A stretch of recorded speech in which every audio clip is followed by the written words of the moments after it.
Senior JDU leader KC Tyagi is in fact addressing the media over that expulsion order that's been passed against Jitan Ram Manjhi. Let's cut across live and get you the latest. अनुशासनहीनता के आरोप में party की प्राथमिक सदस्यता से अविलंब प्रभाव से निष्कासित कर दिया है। श्री शरद यादव को ये अधिकार पार्टी की धारा 23 की उपधारा 3A के तहत प्रदत्त है, जिसमें पार्टी के राष्ट्रीय अध्यक्ष इमरजेंसी पावर का यूज करते हुए आर्टिकल 23 का किसी को भी पार्टी से निकाल सकते हैं, कोई भी नियुक्ति कर सकते हैं और संगठनात्मक और लेजिस्लेटिव स्तर के सभी फैसले ले सकते हैं। ये हमारे पार्टी के संविधान में लिखित है धारा 23 के तहत। उस दिन भी जो मीटिंग हुई थी, ये सिलसिला वहां से शुरू हुआ। श्री जीतन राम मांझी के आवास पर श्री शरद यादव जी जब भोजन के लिए दोपहर को गए थे, तो श्री मांझी जी के ही आग्रह पर लेजिस्लेटिव पार्टी की मीटिंग बुलाई गई थी। मांझी जी का कहना था कि पार्टी में विवाद है, लेजिस्लेटिव पार्टी की मीटिंग बुला लीजिए।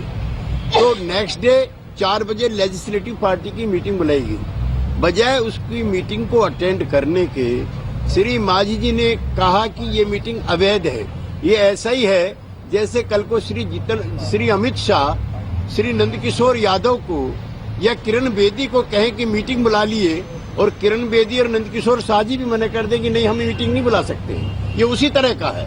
अगर वो इनडिसिप्लिन एक्ट हो जाता है तो ये भी इनडिसिप्लिन एक्ट है। और क्या पार्टी का कोई भी एमएलए, चाहे वो लेजिस्लेटिव पार्टी का भी चेयरमैन हो, लीडर हो, पार्टी के राष्ट्रीय अध्यक्ष से बड़ा नहीं है। इसलिए वो निरंतर लगातार एंटी पार्टी एक्टिविटीज में लगे हुए थे।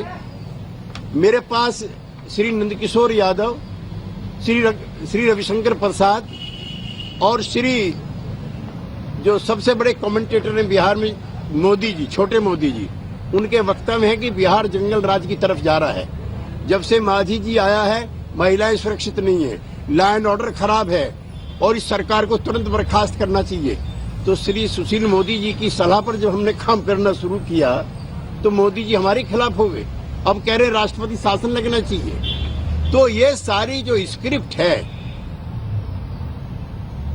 ऑपरेशन जीतन राम मांझी, ये सब दिल्ली से अमित शाह के इशारे पर की गई है। श्री नरेंद्र मोदी का इसको आशीर्वाद प्राप्त है। कल प्रधानमंत्री से मिलने के बाद जो स्वर जीतन राम मांझी का था, वो लोकतंत्र में कभी किसी अल्पमत के मुख्यमंत्री का नहीं होता है। आज की तारीख में श्री जीतन राम मांझी के पास 12 विधायक हैं और वो कह रहे कि मैं 36 मंत्री बनाऊंगा और 2 डिप्टी चीफ मिनिस्टर बनाऊंगा। इसलिए हमारी पार्टी के नेता श्री लालू प्रसाद जी गठबंधन के, श्री शरद यादव जी, कांग्रेस पार्टी के नेता श्री सदानंद सिंह और कम्युनिस्ट पार्टी के वहां के विधायक और नेता श्री शरद यादव और श्री नीतीश कुमार जी के साथ 1:30 बजे गवर्नर से मिल रहे हैं। हमने गवर्नर महोदय से आग्रह किया है कि ये इनका विधानसभा में बहुमत नहीं है और अब ये पार्टी के भी प्राथमिक सदस्य नहीं हैं, जिस पार्टी के सदन के नेता के नाते इनको मुख्यमंत्री बनाया गया था।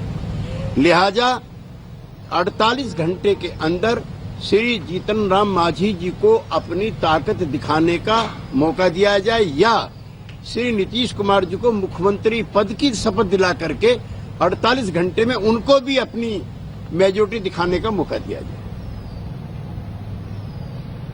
आप लोगों ने जो बर्खास्तगी की है जीतन राम मांझी की, कायदे से उनको पहले नोटिस देकर अनुशासनहीनता की वजह पूछने जानी चाहिए थी। मैं आपको पहले बताया कि करना चाहिए था, हमारा जो हमारा चाहिए था पार्टी से।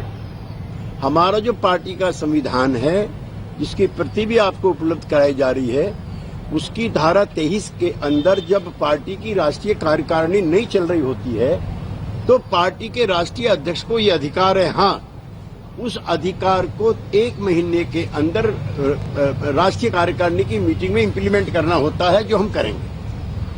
कब राष्ट्रीय कार्यकारिणी? 1 महीने बाद बोला मैंने। 1 महीने के बाद इन फैसलों को राष्ट्रीय कार्यकारिणी से हमको अमल में कराना है, पास कराना है। What about those 12 MLAs who are supposed to be with Jitan Ram Manji? Will they be expelled as well? अभी तो इतना तक ही है।